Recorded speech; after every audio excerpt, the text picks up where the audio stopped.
Well, hi there, Scott Spann here, connecting with you from my sailboat office here in Sausalito, California. In my last blog, I spoke about why I'm doing this, what's so vitally important in the world today that has me wanting to spend time with you, wanting to share what I've been fortunate enough to develop over the last 2 decades. That was the big why, and this is the big what. What's going on today? It's a framework that takes a deeper dive on the big why of the last blog, adding a critical level of actionable understanding.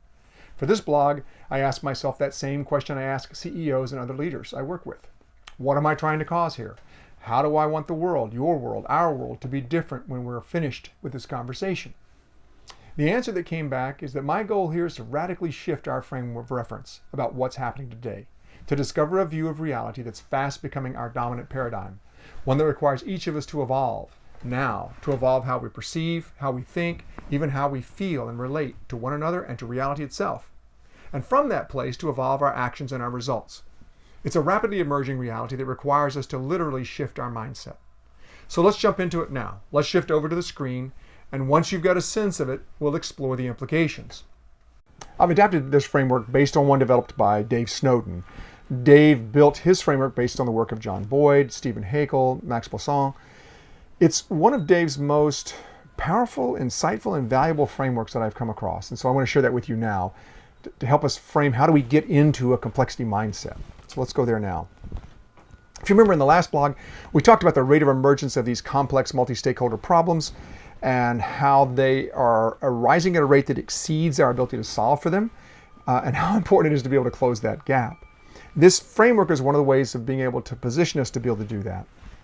So let's look more deeply at this complexity mindset. I'm going to lay it out in what I'll call context right now, which are basically the different kinds of systems we can think of. There are 4 fundamental systems, and they exist in 2 general contexts. Imagine a world where there are relatively high degrees of certainty. And back in the 50s and 60s, we had that. We knew where energy was coming from. We knew where food was coming from. We knew where our water was coming from. There were relatively high degrees of certainty. We knew we could go to college and get a job and go to work for a company. Those things were fairly well known for many of us. And then there's a world with increasing degrees of uncertainty. And I would posit that we're moving from a world where there were relatively high degrees of certainty to relatively high degrees of uncertainty. So as we make that shift, we're moving from systems that are either simple or complicated, which we'll talk about a bit more in a moment, define those, to systems that are more complex, or better said, complex adaptive, and then even chaotic. So let's go a little deeper on this. In a simple system, there is clear cause and effect relationship. There's an evident answer. The relationship is evident to everyone, and right answers exist. In a complicated system, there are still cause and effect relationships. They're discoverable, but they're not immediately apparent to everyone. You need an expert, and there are typically more than one right answer is possible in those kinds of situations. Think there of like a software system. In the simple case, think of like my 62 Chevy pickup. or I guess you could say my 62 Chevy pickup, and then currently my Volvo XC60, and the fact that it's a very complicated system. Even my mechanic has to plug it in order to understand how the thing is working. In a complex system, though, there aren't right answers per se. There are emergent instructive patterns. Think there of economic systems, of political systems, of social systems.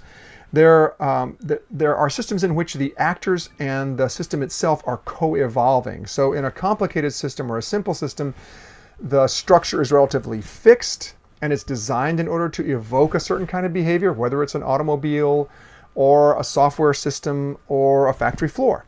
But in a complex adaptive system, there are rough rules put in place, but there's an interaction and evolution happening between the different players. And then in a chaotic system, there's no clear cause and effect relationship. There's no point looking for right answers. Now, here's a really important point in this way of thinking, is that when we don't know which of these systems we're in a state of disorder. And what all too often happens is someone tries to apply leadership or decision-making systems from one domain in another domain, and it causes more disorder than resolution. So an example would be if we try to move something, and that's what this little fold down here at the bottom of this chart, that this Cynefin chart represents. This fold represents a cliff. That is, if we take a complex system and we try to oversimplify it, we will push it over into chaos. Examples of this would be things like saying just no new taxes, or just say no, or any of those overly simplistic kinds of resolutions. Simply abstain from certain kinds of behavior.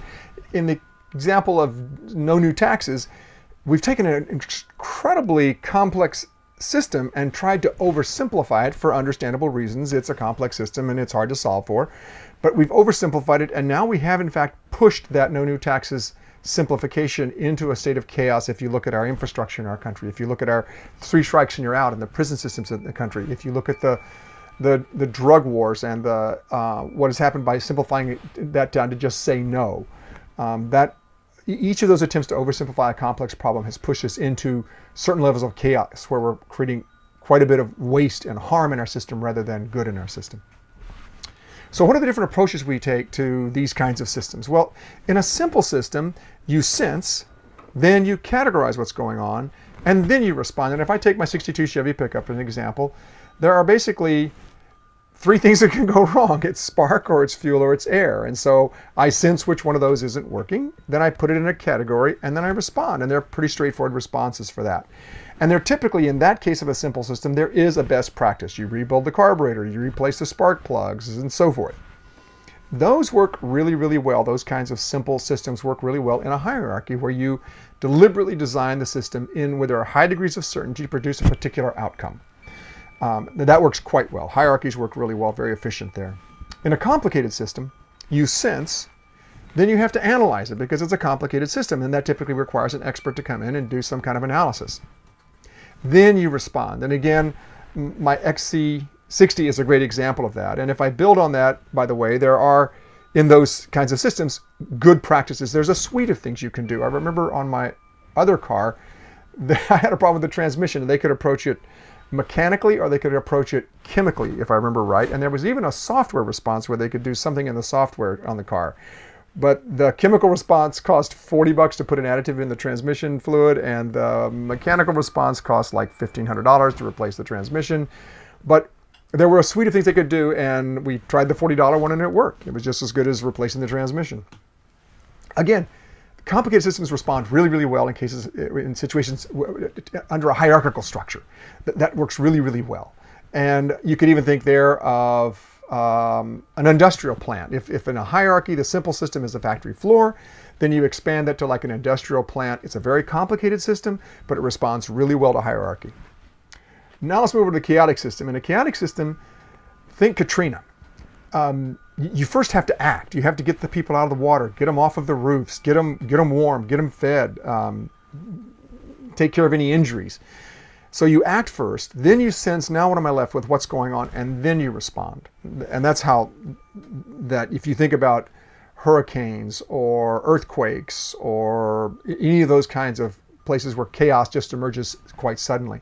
In those cases, the response is novel. There's not a set of best practices or good practices because you're never quite sure what's happened in those situations. And in those situations, you really want an autocrat. You want an intelligent, beneficent autocrat. Someone who can make decisions and get things done very quickly to be able to respond to the urgency of the situation. But in a complex system, and this is what's really, really interesting to me, and it really rang true to me based on my work as a trauma psychotherapist. In a complex system, you probe first, then you sense what's going on, and then you respond. And I'll give a trauma example. When I was working with someone who was psychotic, I had no real idea of what I might say that might trigger their psychoses. So I would have to approach it from quite a distance. I would have to say something like, what time of year was it? Were there leaves on the tree? Was the sun up? Or were the stars out? And as I was asking those questions, I would start to notice, if I'd say something like, what kind of car was it? Or was the road, what were the road conditions if it was an auto accident I was working on? Then I would begin to notice, did they have some kind of response? Did their breathing change? Did their carotid artery start to beat faster? Did their body tense? When I saw something was beginning to happen, then I could understand what was going on, and I knew how to then craft the next level of probe. So because we don't know, because there's uncertainty in a complex system, we send these probes in to test the system, see how the system responds, and learn from that, and then craft the next level of response. And what we do in those situations, we typically are crafting what are called safe-to-fail responses. That is, probes that we can use, safe-to-fail probes, probes that we can use that if something goes wrong, it's not going to destroy the system. And so I had to be careful as a trauma therapist to probe in a way that didn't send someone into their psychosis, that didn't elicit a too extreme a reaction from someone. So you'll typically craft several of those simultaneously to come to understand the system and to learn from those. Now, what that means then is that the solutions, rather than being a best practice or a good practice or novel, that the solutions are emergent from a system. The probes tell you what to work on next, how to approach it next. And those tend to then, the kind of a decision-making structure or leadership structure that works best there is that of a self-organizing network. So I can take that down to the level of a trauma client in which they themselves were self-organizing around their trauma to craft their own solution to how do they recover from it. Or we can look at it if we're working on the restoration of the Mississippi River or the Navy's, how do we extend the life of the Navy's subfleet or things like that. The members in the network themselves, because the actors and the system are co-evolving, they're the ones that can provide the best set of solutions. And so how do we set it up so that they can self-organize in a network fashion? So that's the framework that I've used in general, and it's explained for me so much how we need to operate in this upper left-hand corner here. That we need to be able to create the initial conditions so that solutions can emerge from an ecosystem in such a way that they can craft a self-organizing network to begin to handle the issue they're dealing with in a time of great uncertainty. As you can now see, this isn't an add-on, not just another tool in our toolbox. This calls for a new toolbox, even a different body of work or even level of work. This is a critically insightful framework about the complexity that underlies what's happening in our world today, how our world is shifting under our feet. Through this lens, we can see why yesterday's solutions simply won't work for today's problems. You now probably realize why so many of us are struggling, frustrated, in some cases feeling overwhelmed by the challenges confronting us. Most importantly, we now know why trying to apply yesterday's solutions to today's issues and even to today's opportunities can actually make things worse, not better. From this place of knowing, you're now where I found myself when I, probably like you, was confronted with this level of complexity. This understanding puts us at choice about what to do next. We're now free to internalize this way of thinking, this way of seeing, even sensing reality. For me, this serves as a guide for when and how to apply the tools and techniques I'm sharing with you in the brief 4-video series about solving for today's strategic and operational complexity. Because of the essential shift now taking place and our need for a radically different response, I'm freely sharing how you can create strategic relationship, clarity, and action at 4 organic levels: the level of the leader, the team, the organization, and the ecosystem. Working in this way, thinking and acting in this way, can make leadership relatively effortless, not in an idealistic sense, but as a practical imperative for dealing with the hard realities we face. We simply can't keep working harder and harder, doing more and more of the same and expecting a better result. Not if we're to successfully move through the challenges reality is now presenting. It is possible, even essential, to get through to the light at the end of our tunnel. When we shift our mindset, when we evolve the way we've been taught to perceive reality, taking the best of what we've learned and created so far and literally transforming our mindset, consciously changing it to account for what's emerging, for what we're facing today, for what's becoming our context for the years ahead. We have what we need to succeed. The capabilities exist. The raw materials of our intelligence and ability to innovate, coupled with our motivation. Given the right initial conditions, the principles, practices, and processes I'm sharing in my short instructional videos, we can find leverage in the midst of this increasing complexity. And in my next video, now that we've laid out the big why and the big what, I'll dive into the seemingly impossible, a real-world example of acting on complexity in a situation that global leaders thought was impossible. So I'm Scott Spann. If you're watching this anywhere besides at my blog at scottspann.com, head on over there. That's where you can comment, where our conversation happens, where you can find my short instructional videos and other bits that put us on the path toward effortless leadership. Go over there and leave a comment. Tell me what you like, what you didn't like. Tell me about your own complex problems and what you'd like us to explore together. Thanks a lot for watching, and I truly hope this finds you and yours thriving today.